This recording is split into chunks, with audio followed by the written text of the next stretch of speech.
ನಮಸ್ಕಾರ ಸ್ನೇಹಿತರೆ, ನಾನು ಸತೀಶ್. ನಮ್ಮ ಇವತ್ತಿನ ಒಂದು ವಿಡಿಯೋದ ಮುಖಾಂತರ ನಿಮಗೆ ಮತ್ತೊಂದು ಸೂಪರ್ ಸ್ಟ್ರಾಂಗ್ ಬುಲ್ಲಿಶ್ ನ ಒಂದು ಸ್ಟಾಕ್ ನ ಒಂದು ಅನಾಲಿಸಿಸ್ ಶೇರ್ ಮಾಡ್ತಾ ಇದ್ದೀನಿ ಸ್ನೇಹಿತರೆ. ಈ ಒಂದು ಕಂಪನಿ ಬಂದು ಫೈನಾನ್ಸ್ ಒಂದು ಸೆಗ್ಮೆಂಟ್ ಅಲ್ಲಿ ಇರುವಂತಹ ಒಂದು ಸ್ಟಾಕ್ ಅಂತಾನೆ ಹೇಳ್ಬೋದು. ಈ ಒಂದು ಸ್ಟಾಕ್ ಹೆಂಗೆ ಎಂತ ಕತೆ ಅಂತ ಹೇಳಕ್ಕಿಂತ ಮುಂಚೆ ನೆನ್ಪಿಟ್ಕೊಳ್ಳಿ, ನಾವು ಸೆಬಿ ರಿಜಿಸ್ಟರ್ಡ್ ಅಡ್ವೈಸರ್ಸ್ ಅಲ್ಲ. ನಾವು ಕೊಡುವಂತ ಇನ್ಫಾರ್ಮೇಶನ್ಸ್ ನಿಮ್ಮ ಒಂದು ಎಜುಕೇಶನ್ ಮತ್ತೆ ಲರ್ನಿಂಗ್ ಪರ್ಪಸ್ಗೆ ಮಾತ್ರ.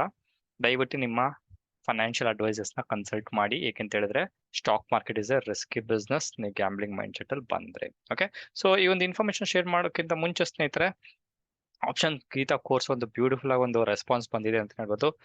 ಯಾರ್ಯಾರು ಜಾಯ್ನ್ ಆಗಿದ್ರೆ ಅವರು ಅಷ್ಟು ಜನಕ್ಕೂ ಒಂದು ದೊಡ್ಡ ನಮಸ್ಕಾರ, ಒಂದು ಸಲಾಂ ಅಂತ ಹೇಳ್ತೀನಿ ಸ್ನೇಹಿತರೆ. ಬಿಕಾಸ್ ನಿಮ್ಮ ಒಂದು ಸಪೋರ್ಟ್ ನಂಗೆ ಸಿಕ್ಕಾಪಟ್ಟೆ ಖುಷಿಯಾಗಿದೆ. ಈ ಒಂದು ಆಪ್ಷನ್ಸ್ ಗೀತಾಗೆ ನೀವು ಕೊಟ್ಟಂತ ಒಂದು ಎನ್ರೋಲ್ಮೆಂಟ್ ಆಗಿರ್ಬೋದು, ಅದ್ರ ಜೊತೆಗೆ ಒಂದು ಪಾಸಿಟಿವ್ ಫೀಡ್ಬ್ಯಾಕ್ ತುಂಬಾ ಖುಷಿ ಆಯ್ತು ಅಂತ ಹೇಳ್ಬೋದು. ಅದೆಲ್ಲ ಕ್ರೆಡಿಟ್ ನಿಮ್ಗೆ ಹೋಗ್ಬೇಕು, ಬಿಕಾಸ್ ನಿಮ್ಮಿಂದಾನೇ ನಾನು ಈ ಲೆವೆಲ್ ಗಂಟ ಬಂದಿರೋದು ಅಂತ ಹೇಳ್ತಾ, ಆ ಇವತ್ತಿನ ಒಂದು ಸ್ಟಾಕ್ ಯಾವ್ದು ಅಂತ ಹೇಳಿದ್ರೆ ಇಂಡೋಸ್ಟಾರ್ ಇಂಡೋಸ್ಟಾರ್ ಕ್ಯಾಪಿಟಲ್ ಫೈನಾನ್ಸ್ ಅನ್ನೋ ಒಂದು ಸ್ಟಾಕ್. ಇದು ವೀಕ್ಲಿ ಒಂದು ಟೈಮ್ ಫ್ರೇಮ್ ಅನಾಲಿಸಿಸ್ ಮಾಡ್ತಾ ಇದ್ದೀನಿ. ಈ ಒಂದು ಸ್ಟಾಕ್ ನ ಒಂದು ಎಷ್ಟು ಬ್ಯೂಟಿಫುಲ್ ಆಗಿ ಒಂದು ಪ್ರಿಂಟ್ ಆಗಿದೆ ಅಂತ ಹೇಳಿದ್ರೆ ಸ್ನೇಹಿತರೆ, ನನಗೆ ಖುಷಿ ಆಗೋದು ಒಂದು ವಿಚಾರ ಏನಂತ ಹೇಳಿದ್ರೆ, ಯಾವುದೇ ಒಂದು ಸ್ಟಾಕ್ ಒಂದು ಟ್ರೆಂಡ್ ಸ್ಟಾರ್ಟ್ ಆಗೋಕ್ಕಿಂತ ಮುಂಚೆ ಒಂದು ಬೇಸ್ ನ ಫಾರ್ಮೇಶನ್ಸ್ ಆಗುತ್ತೆ. ಆ ರೀತಿ ಒಂದು ಬೇಸ್ ಈ ಒಂದು ಸ್ಟಾಕ್ ಅಲ್ಲಿ ಫಾರ್ಮೇಶನ್ ಆಗಿದೆ ಅಂತ ಹೇಳ್ಬೋದು. ನೋಡ್ಬೋದು, ಒಂದು ಪ್ರೀವಿಯಸ್ ಸ್ವಿಂಗ್ ಗಳನ್ನ ಸಹ ಒಂದು ಏನಂದ್ರೆ ಒಂದು ಬ್ರೇಕ್ ಆದ್ರೂ ಸಹ ನೋಡ್ಬೋದು, ಸ್ಟಾಕ್ ಅಷ್ಟು ಸ್ಟ್ರಾಂಗ್ ನೆಗೆಟಿವ್ ಕಡೆ ಹೋಗಿರ್ಲಿಲ್ಲ. ಈಗ ನೋಡಿ, ಯಾವುದೇ ಒಂದು ಸ್ಟಾಕ್ ಏನಾದ್ರು ಬಿತ್ತು ಅಂತ ಹೇಳಿದ್ರೆ ನೀವೇ ನೋಡಿರ್ತೀರಾ, ಬ್ಯಾಕ್ ಟು ಬ್ಯಾಕ್ ದೊಡ್ಡ ರೆಡ್ ಕ್ಯಾಂಡಲ್ಗಳು ಬಿದ್ದು ನಿಮ್ಗೆ ಎಲ್ಲಿ ಎಂಟರ್ ಆಗ್ಬೇಕಂತಾನೆ ಗೊತ್ತಾಗೋದಿಲ್ಲ. ಆ ರೀತಿ ಫಾರ್ಮೇಶನ್ ನೋಡಿ, ನಮ್ಗೆ ಇಲ್ಲಿ ಸಿಕ್ಕಿದ್ರೆ ನೋಡಿ, ದೊಡ್ಡ ರೆಡ್ ಕ್ಯಾಂಡಲ್ ಸಿಕ್ಕಿದ್ರೆ ನೋಡಿ, ಸಣ್ಣ ಕ್ಯಾಂಡಲ್ಗಳೆಲ್ಲ ಒಂದು ಕೈಂಡ್ ಆಫ್ ಒಂದು ವೀಕ್ ಡೌನ್ ಟ್ರೆಂಡ್ ಅಂತಾನೆ ಹೇಳ್ಬೋದು. ಆ ರೀತಿ ಒಂದು ವೀಕ್ ಟ್ರೆಂಡ್ ಆದ್ಮೇಲೆ ನೋಡ್ಬೋದು, ಈ ಸ್ಟಾಕ್ ಸುಮಾರು ವಾರಗಳ ಒಂದು ಟೈಮ್ ಅಲ್ಲಿ ಒಂದು ರೇಂಜ್ ಅಲ್ಲಿ ಒಂದು ಫಾರ್ಮೇಶನ್ಸ್ ಒಂದು ಟ್ರೇಡ್ ಆಗ್ತಿತ್ತು ಅಂತಾನೆ ಹೇಳ್ಬೋದು. ಈಗಿನ ಒಂದು ವೀಕ್ಲಿ ಟೈಮ್ ಫ್ರೇಮ್ ಅಲ್ಲಿ ನೋಡ್ರಿ ಎಷ್ಟು ಬ್ಯೂಟಿಫುಲ್ ಆಗಿ ಪ್ರಿಂಟ್ ಆಗಿದೆ ಅನ್ನೋದು ನಿಮ್ಗೆ ಇದ್ದೇ ಗೊತ್ತಾಗುತ್ತೆ. ಈ ರೀತಿ ಒಂದು ಸ್ಟಾಕ್ ಗಳು ನಮ್ಗೆ ರೈಟ್ ಟೈಮಲ್ಲಿ ನಾವು ಕ್ಯಾಪ್ಚರ್ ಮಾಡ್ಕೊಂಡು ಏನಾದ್ರು ಎಂಟರ್ ಆಗ್ಬಿಟ್ರೆ ಪ್ರಾಫಿಟ್ ಮಾಡೋ ಪ್ರಾಬಬಿಲಿಟಿ ನಮಗೆ ಜಾಸ್ತಿ ಇರುತ್ತೆ. ನೋಡಿ, 100% ಅಂತ ಹೇಳಕ್ ಬರೋದಿಲ್ಲ, ಪ್ರಾಬಬಿಲಿಟಿ ಜಾಸ್ತಿ ಇರುತ್ತೆ. ಅದ್ರ ಬೇಸ್ ನೋಡ್ಬೋದು, ಒಂದು ಬ್ಯಾಕ್ ಟು ಬ್ಯಾಕ್ ಇರೋ ನೋಡಿ, ಈ ಸುಮಾರು ಜನ ಏನ್ ಮಾಡ್ತಾರೆ, ಈ ರೀತಿ ಒಂದು ಕ್ಯಾಂಡಲ್ಗಳು ಒಂದು ಕೈಂಡ್ ಆಫ್ ಒಂದು ಶೂಟಿಂಗ್ ಸ್ಟಾರ್ ಅಂತಾರೆ.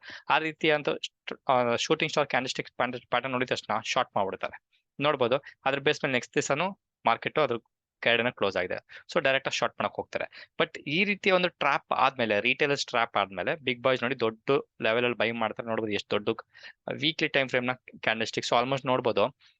ಈ ಪ್ರೈಸ್ ನೋಡ್ರೆ ಅದತ್ರ 160 ಇಂದ 182 ಗಂಟೆ ಹೋಗಿದೆ. ಅದತ್ರ 22 ರೂಪಾಯಿ ಅಪ್ ಹೋಗಿದೆ. This is called A power of ಅಂದ್ರೆ ಬಿಗ್ ಬಾಯ್ಸ್ ಅಂತ ನಾವ್ ಹೇಳ್ಬೋದು. ಇದ್ರ ಬೇಸಿಸ್ ಮೇಲೆ ನೋಡ್ರೆ ಈಗ ಸ್ಟಾಕ್ ಸುಮಾರು ವರ್ಷಗಳು ಈ ಒಂದು ರೇಂಜ್ ಅಲ್ಲೇ ಇತ್ತು ಅಂತ ಹೇಳ್ಬೋದು. ಒಂದು ಸ್ಲೋ ವೀಕ್ನೆಸ್ ಒಂದು ತೋರಿಸ್ತು ಅಂತಾನೆ ಹೇಳ್ಬೋದು. ಅದ್ರ ಬೇಸಿಸ್ ನೋಡೋ, ಈಗ ಒಂದು ಸ್ಟಾಕ್ ಹೈಯರ್ ಲೋ ಫಾರ್ಮೇಶನ್ಸ್ ಆಗಿದೆ ಅಂತ ಹೇಳ್ಬೋದು. ಅದ್ರ ಬೇಸಿಸ್ ಮೇಲೆ ಈ ಸ್ಟಾಕ್ ಅಲ್ಲಿ ಯಾವಾಗ ಎಂಟರ್ ಆಗ್ಬೋದು ಅಂತ ಹೇಳಿದ್ರೆ, ಆಲ್ರೆಡಿ ಒಂದು ಸೂಪರ್ ಬುಲಿಶ್ ಒಂದು ವೀಕ್ಲಿ ಟೈಮ್ ಫ್ರೇಮ್ ನ ಒಂದು ಕ್ಲೋಸಿಂಗ್ ಬೇಸಿಸ್ ಕೊಟ್ಟಿರೋದ್ರಿಂದ ಸ್ಲೋ ಅಂಡ್ ಸ್ಟಡಿ ಮ್ಯಾನರ್ ಅಲ್ಲಿ ನೀವು ಎಷ್ಟು ಇನ್ವೆಸ್ಟ್ ಮಾಡಕ್ ಪ್ಲಾನಿಂಗ್ ಮಾಡಿರ್ತೀರ, ಅದ್ರ ಬೇಸ್ ಒಂದು 20% 30% ಇನ್ವೆಸ್ಟ್ ಮಾಡಕ್ಕೆ ನಿಧಾನ ಶುರು ಮಾಡ್ಕೊಂಬತ್. ಬಿಕಾಸ್ ನೋಡಿ, ಈ ರೀತಿ ಕ್ಯಾಂಡಲ್ ಬಂತು ಅಂತ ಹೇಳಿದ್ರೆ ರೇಟರ್ಸ್ ಇಮಿಡಿಯೇಟ್ ಎಂಟರ್ ಆಗ್ತಾರೆ. ಅವಾಗ ಬಿಗ್ ಬಾಸ್ ಸ್ವಲ್ಪ ಅವ್ರನ್ನ ಟ್ರಾಪ್ ಮಾಡೋ ಪರ್ಪಸ್ಗೋಸ್ಕರ ಸ್ವಲ್ಪ ವಾಪಸ್ ಕೆಳಗಡೆ ಬರೆಸ್ತಾರೆ. ಅಟ್ಲೀಸ್ಟ್ ಈ ಒಂದು ಗ್ರೀನ್ ಕ್ಯಾಂಡಲ್ ಒಂದು 50% ಗಂಟೆ ಬರೋ ಟೈಮಲ್ಲಿ ಸ್ವಲ್ಪ ಸ್ಲೋ ಇನ್ವೆಸ್ಟ್ ಮಾಡಕ್ಕೆ ನೀವು ಶುರು ಮಾಡ್ಕೊಬಹುದು. ಅದ್ರ ಬೇಸಿಸ್ ಮೇಲೆ ಈ ಸ್ಟಾಕ್ ಅಲ್ಲಿ ಆಲ್ಮೋಸ್ಟ್ ನೋಡಬಹುದು, ಇಲ್ಲೊಂದು ಗ್ಯಾಪ್ ಸಹ ಇದೆ. ಈ ಒಂದು ಗ್ಯಾಪ್ ನ ಸಹ ಫಿಲ್ ಮಾಡುವಂತ ಚಾನ್ಸಸ್ ಇದೆ. ಗ್ಯಾಪ್ ಫಿಲ್ ಆದ್ಮೇಲೆ ಈ ಒಂದು 200 ಲೆವೆಲ್ ಅಲ್ಲಿ ಸ್ವಲ್ಪ ವೋಲಟಿಲಿಟಿ ಕ್ರಿಯೇಟ್ ಆಗುವಂತ ಚಾನ್ಸಸ್ ಹೆಚ್ಚಿಗೆ ಇದೆ. Because of the psychological aspect ಅದು ಏನು ಎಂತ ಕಲಿಬೇಕು ಅಂತ ಹೇಳಿದ್ರೆ, ಅಡ್ವಾನ್ಸ್ ಟೆಕ್ನಿಕಲ್ ಅನಾಲಿಸಿಸ್ಗೆ ನೀವು ಜಾಯ್ನ್ ಆಗ್ಬೋದು. ನಮ್ಮ ಒಂದು ನಂಬರ್ ಏನ್ ಕೊಟ್ಟಿದ್ರೆ ಆ ನಂಬರ್ಗೆ ಕಾಂಟ್ಯಾಕ್ಟ್ ಮಾಡ್ಕೊಂಡು ನೀವು ಎನ್ರೋಲ್ಮೆಂಟ್ ಆಗ್ಬೋದು.